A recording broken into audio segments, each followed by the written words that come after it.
Réduction des émissions de CO2 et engagement des collaborateurs, quoi de mieux que d'en parler avec un fleuron industriel français, Safran, de ses 83 000 collaborateurs et de son rôle clé dans la décarbonation d'un certain nombre de secteurs d'activité. Alors Olivier Andriès, quelle est la feuille de route sur laquelle votre entreprise et vos 83 000 collaborateurs s'engagent en matière de décarbonation ? Un grand merci de nous avoir invités à cette table ronde. Nous sommes très honorés de participer à ce sommet de l'engagement. Juste 2-3 mots pour dire qui est Safran. Safran est un groupe aux racines françaises qui, il y a bientôt 50 ans, a engagé un partenariat transatlantique unique en fait. Il n'en existe pas d'autres de cette nature au niveau industriel, avec donc un groupe américain qui s'appelle General Electric. Et on a décidé ensemble, à l'époque, il y a 50 ans, de mettre sur le marché, de développer et de mettre sur le marché un moteur d'avion commercial qui, à l'époque, était disruptif et qui apportait 20% d'économie de carburant par rapport à ce qui existait sur le marché. Et nous sommes devenus leader mondial des moteurs d'avions commerciaux. Et aujourd'hui, nous fournissons les moteurs de l'ensemble des avions moyens courriers du monde. Nous sommes partenaires de Boeing en simple source. Donc tous les moteurs des 737 de Boeing sont motorisés par nous. Et nous sommes également partenaires d'Airbus. Et une partie très importante des moteurs de l'A320 sont également motorisés par nous. Au total, pour vous donner une idée, on représente 75% du marché des moteurs d'avions commerciaux moyens courriers. Les avions moyens courriers, c'est 80% des avions commerciaux qui volent dans le monde. Voilà, donc ça c'est Safran. Et autour de cette activité de moteur d'avion, on a construit au fil du temps, par agrégation successive, un ensemble d'activités d'équipement aéronautique. Donc nous sommes équipementiers aéronautiques, et là aussi nous fournissons les grands avionneurs du monde avec des trains d'atterrissage, des nacelles d'avion, des équipements électriques, des équipements également de sécurité des passagers, comme les toboggans d'évacuation, par exemple. Voilà qui est Safran, donc un groupe aux racines françaises. Effectivement, la moitié de nos effectifs dans le monde sont en France. On est implanté sur l'ensemble des territoires en France. On a 75 sites en France.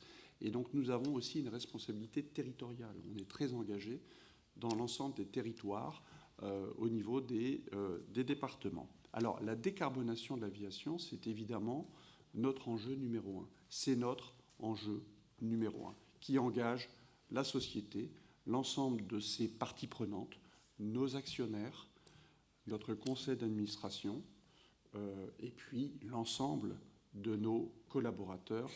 Et Stéphane reviendra là-dessus. Alors, nous avons pris l'engagement avec l'ensemble des acteurs aéronautiques du monde à atteindre la neutralité carbone en 2050. Et oui, ce n'est pas une illusion, ce n'est pas un rêve. Nous sommes convaincus que l'on peut y arriver à atteindre la neutralité carbone en 2050. Et ça passe par un ensemble de leviers sur lesquels nous avons décidé d'agir et d'être acteurs. On est dans un contexte en plus où on ne veut pas, on refuse quelque part la décroissance. Je reviens sur ce que Bertrand a dit tout à l'heure, c'est-à-dire que nous sommes résolument optimistes et nous pensons qu'il y a des solutions technologiques pour combiner à la fois croissance et décarbonation. Alors, quels sont les leviers pour y parvenir ? Et là, j'insiste sur le fait que la France a une position particulière pour la décarbonation du transport aérien, parce que la France, au fond, a deux atouts importants dans le domaine de l'aéronautique, et il n'y a pas beaucoup de secteurs industriels où la France peut avoir vraiment un rôle mondial. La France peut avoir un rôle mondial dans la décarbonation de l'aviation. Pourquoi ? Parce qu'elle a Airbus, qui est leader mondial des avions commerciaux, et puis Safran, qui est leader mondial, comme je l'ai indiqué tout à l'heure, dans le domaine des moteurs d'avion. Or, la décarbonation de l'aviation, elle se jouera essentiellement entre l'avionneur et le motoriste. Entre l'avionneur et le motoriste. Alors, nous avons décidé, précisément parce que nous sommes leader mondial, de rentrer dans un schéma de rupture technologique. On s'est dit, en général, quand on est leader mondial, quand on est installé, on a une approche très conservatrice. On a une approche conservatrice et au fond, on préfère que les choses ne bougent pas trop et on attend que quelqu'un vienne secouer le cocotier. Eh bien, nous, on s'est dit, précisément parce qu'on est leader mondial et précisément parce qu'on est engagé pour la décarbonation, on a décidé d'être nous-mêmes les disrupteurs. C'est ça notre engagement, d'être nous-mêmes les disrupteurs. Et donc, on engage un effort considérable de recherche et de technologie pour être en mesure, à l'horizon 2035, je reviendrai là-dessus, à l'horizon 2035, d'offrir aux avionneurs une solution de motorisation en rupture technologique qui permettra d'apporter 2 fois plus que ce qu'on fait habituellement depuis des années et des années. Depuis 50 ans, en fait, on a travaillé sur l'amélioration technologique des moteurs avec un objectif de réduire la consommation de carburant. Et on a fait du 1% par an en moyenne. Alors vous voyez qu'avec 1% par an, c'est bien. C'est déjà énorme parce qu'effectivement, au bout de 20 ans, vous faites du 20%, au bout de 30 ans, vous faites du 30%, mais ça ne compense pas la croissance. Et donc là, on s'est dit, on veut aller 2 fois plus vite. On veut aller 2 fois plus vite et on veut mettre sur le marché, à l'horizon 2035, un moteur qui fera 20% de gain de consommation de carburant par rapport au dernier moteur qu'on a à peine mis sur le marché il y a 5 ans. C'est ça l'enjeu. Et pour cela, on a décidé de partir sur un concept que je ne vais pas détailler, mais auquel je peux vous renvoyer dans la littérature, qui s'appelle RISE. RISE, ça veut dire Revolutionary Innovation for Sustainable Engine. Et c'est un concept de moteur non caréné. Non caréné, ça veut dire qu'on va avoir une soufflante du moteur, à l'avant du moteur, dont on va doubler la dimension par rapport au moteur d'aujourd'hui. Et en fait, ce qui donne l'efficacité propulsive du moteur, c'est notamment le diamètre de la soufflante. Je ne veux pas rentrer dans des détails techniques, mais c'est ça le sujet. Et donc, ça a un impact évidemment sur l'architecture des avions, parce que ces moteurs-là vont amener les avionneurs à changer complètement la configuration de l'avion. On sait qu'Airbus et Boeing se préparent effectivement et travaillent pour lancer des avions de nouvelle génération à l'horizon 2035. Pourquoi 2035 ? C'est tout simplement que si on veut réussir à atteindre la neutralité carbone en 2050, eh ben ça passe par un mouvement très structurant de mise sur le marché d'avions de nouvelle génération à l'horizon 2035. C'est ça le schéma. Et ça nous oblige à investir beaucoup maintenant. Et donc on a décidé d'investir intensément dans cette période entre maintenant et 2030 pour être capable d'atteindre cet objectif. Donc ce sont des milliards d'euros qu'on investit en recherche et en technologie. Et preuve de notre engagement, c'est 75% de notre effort de recherche et de technologie au niveau du groupe qui est dédié à la décarbonation de l'aviation. Alors, je vous propose qu'on... Pardon, je vous laisse, pour qu'on puisse parler en effet de l'engagement des collaborateurs, mais je vous laisse terminer en effet sur la feuille de route de décarbonation de Safran, et après on parlera de l'engagement des collaborateurs avec Stéphane Dubois. Merci. Alors, la technologie ne répond pas à tout. Et donc, quand on regarde le chemin à parcourir pour atteindre la neutralité climatique, on pense qu'entre ce qu'apportera le motoriste, à peu près 20%, on pense que l'avionneur, lui, peut apporter environ 10%, en travaillant sur l'aérodynamique, la voilure de l'avion. On pense que la technologie peut apporter 30%, faire 30% du chemin. Avec 30% du chemin, malheureusement, on ne décarbone pas l'aviation. Et donc, il faut d'autres leviers. Et l'autre levier qui nous paraît fondamental, c'est ce qu'on appelle les carburants durables. Alors, les carburants durables, ça s'inscrit dans le temps. À très court terme, c'est ce qu'on appelle des biocarburants, des carburants issus de la biomasse, ou du retraitement d'huile usagée. Ça marche. Ça marche avec les moteurs d'aujourd'hui, avec les avions d'aujourd'hui. Malheureusement, on va très très vite tomber sur un problème de disponibilité de la ressource parce que par définition, un biocarburant ne doit faire aucune concurrence à l'agroalimentaire. On peut le comprendre. Donc on sera assez rapidement limité par un problème de disponibilité de la ressource. Et donc c'est pour ça qu'il faut aller chercher d'autres types de carburants durables. Et là, il y a deux solutions qui se profilent avec des horizons de temps différents, parce que je parle de l'aviation commerciale. C'est ce qu'on appelle les carburants synthétiques. Et puis, à plus long terme, l'hydrogène. Je parle de l'aviation commerciale. Les carburants synthétiques, qu'est-ce que c'est ? Quand on parle de synthétique, tout de suite, ça donne... il y a une image un peu négative avec le synthétique. Mais en fait, le carburant synthétique, c'est un carburant dit de synthèse. Ce sont des process chimiques qui sont bien maîtrisés et qui permettent de faire du carburant à partir d'hydrogène vert, issu notamment d'énergie renouvelable, hydrogène vert. Donc l'hydrogène est fondamental. Et puis avec du carbone que l'on va chercher dans l'atmosphère, avec des technologies de capture carbone. Et donc, nous pensons qu'une solution pour décarboner l'aviation et atteindre la neutralité en 2050, ça passe par un développement très rapide de ce qu'on appelle des carburants synthétiques, avec une filière donc hydrogène et des technologies qui restent à développer de capture carbone. Et donc là aussi, ça passe par, une accélération technologique pour développer effectivement ces technologies de capture carbone. Le carburant synthétique, c'est quelque chose c'est une réaction qui a été mise au point au début du XXe siècle par deux ingénieurs allemands, qui a été utilisée 2 fois dans l'histoire, mais dans des circonstances évidemment très négatives et très sombres.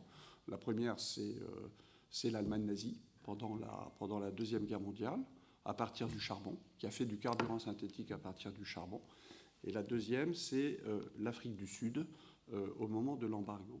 Et là, il ne s'agit pas de faire du carburant synthétique à partir de charbon, parce que ça, effectivement, on n'est pas dans la transition climatique. Donc, les technologies qui se développent, ce sont des technologies qui permettent de faire du carburant synthétique à partir d'hydrogène vert et encore une fois de carbone capturé dans l'atmosphère. C'est ça la clé. Merci. Et puis à plus long terme, l'hydrogène. Merci Olivier Andriès, et on parlera de l'hydrogène dans une deuxième table ronde. Merci beaucoup pour la présentation de cette feuille de route très ambitieuse sur la décarbonation. Stéphane Dubois, par quelle pratique RH est-ce que vous engagez 3000 collaborateurs de Safran? Comment est-ce que vous les formez? Comment est-ce que vous développez une culture de la responsabilité? Comment est-ce que vous les évaluez sur cette feuille de route? Alors d'abord, je pense qu'il y a un maître mot dans l'aéronautique, c'est celui de passion. Il n'y a pas d'engagement sans passion. Et au cœur vraiment de tout ce que l'on fait, il y a cet engagement, cette passion. On est dans la 4e révolution aéronautique, celle de la décarbonation. On recrute entre 15 000 et 18 000 personnes par an. Et donc ça va durer encore pendant les 5 prochaines années. Et vous imaginez bien que les personnes qui arrivent dans une entreprise, en fait, c'est la première chose qu'elles vont regarder, c'est la cohérence entre ce qu'on leur a raconté et la réalité de ce qu'elles trouvent. Quand on parle de décarbonation, quand on parle d'une recherche de R&D à 75% engagée sur ces sujets de décarbonation, évidemment, quand ils travaillent, il faut que ça soit cohérent. Et ça, très rapidement, ils le constatent. Parce que finalement, l'ensemble des collaborateurs est engagé dans ce projet-là, précisément parce que les gens sont passionnés. Alors, en termes RH en tant que tel, le premier des éléments, c'est celui de la cohérence entre une raison d'être, qui est de décarboner l'aviation, de la renouveler de façon durable, et puis la façon dont on a développé notre politique RSE, notre politique RH, que je ne vais pas développer ici, mais tout ça est cohérent, est visible, est compris et partagé. Donc c'est un premier point. Le deuxième point, c'est celui de la sensibilisation de l'ensemble des collaborateurs à la compréhension des enjeux climatiques. la formation, bien entendu, vous l'avez évoqué, les fresques du climat, la capacité à partager ensemble sur un objectif commun, sur ces sujets de décarbonation. Et puis, il y a les actions du quotidien, les déplacements, la façon dont on va gérer nos locaux, l'énergie, la façon dont on partage tous ensemble, encore une fois, dans ce qui nous touche. Vraiment, c'est plus quelque chose de conceptuel dans lequel on est en train de travailler pour demain, mais c'est quelque chose qui fait que dans notre quotidien, dans notre action, eh bien, on voit le zéro déchet, on voit la façon de trier, on voit la façon de se déplacer. Tout ça bouge beaucoup. Et puis un dernier élément qui est extrêmement important, c'est celui de la cohérence sociétale. Lorsqu'on parle du lien intergénérationnel, lorsqu'on parle de la politique d'égalité homme-femme, ce n'est pas forcément visible ici, mais on travaille énormément sur ce sujet, de faire en sorte que l'industrie, qui n'est pas réputée pour avoir beaucoup de femmes en son sein, chez Safran, tous les ans, parmi nos cadres dirigeants, on a 2% de plus. Donc on est passé de 11% à 20% récemment. Dans tous nos COMEX de société, on a plus de 25 à 30% de femmes. Ça peut paraître éloigné, mais en fait, c'est cohérent. Et lorsque vous êtes dans une entreprise ou lorsque vous avez une politique RSE, vous l'affirmez, vous la montrez, si c'est cohérent avec la raison d'être, si c'est cohérent avec l'action, eh bien la passion vient. Donc voilà, c'est ça le fond de notre action. Est-ce qu'il y a des questions pour cette table ronde ? Je travaille pour une entreprise spécialisée dans le secteur agroalimentaire. Merci pour la présentation que vous avez faite sur les leviers de décarbonation. Vous avez dit que la technologie faisait à peu près 30% de la feuille de route. Je n'ai pas entendu pour les biocarburants ce que ça pouvait représenter. Comment vous intégrez la question de la croissance ? Est-ce que c'est de la valeur absolue ? Est-ce que c'est de l'intensité ? Est-ce que ça fait la neutralité ? Je ne sais pas dans le secteur aéronautique quels sont exactement les objectifs fixés par SBTi. Mais voilà, j'aimerais bien en savoir un petit peu plus. Je vous remercie. C'est surtout la question de la croissance. Comment vous gérez la croissance avec la décarbonation ? Alors, on parle évidemment de croissance en valeur absolue, c'est-à-dire l'impact que ça a sur les millions de tonnes de CO2, de gaz carbonique émis chaque année. Donc on parle bien en valeur absolue. Et on se projette dans un scénario où, au niveau mondial, on est sur une croissance qui est typiquement entre 3 et 4% par an sur le trafic aérien. Donc à partir de là, nous pensons que les carburants durables, c'est un levier qui peut nous apporter 50% de réduction des émissions de gaz carbonique, 50% sur les carburants durables. Après ça, il reste un talon de 20%. Il y a à peu près une dizaine de pourcents dont nous pensons qu'on peut l'obtenir par l'optimisation de ce qu'on appelle le contrôle du trafic aérien. Vous savez qu'aujourd'hui, malheureusement, les avions sont en attente de pouvoir atterrir dans les aéroports et on les place sur ce qu'on appelle des hippodromes. Donc les avions font plusieurs tours avant de pouvoir atterrir. Donc en optimisant les logiciels de contrôle du trafic aérien, on sera capable effectivement de réduire ces temps d'attente des avions au-dessus des aéroports et nous pensons que ça peut apporter une dizaine de pourcents.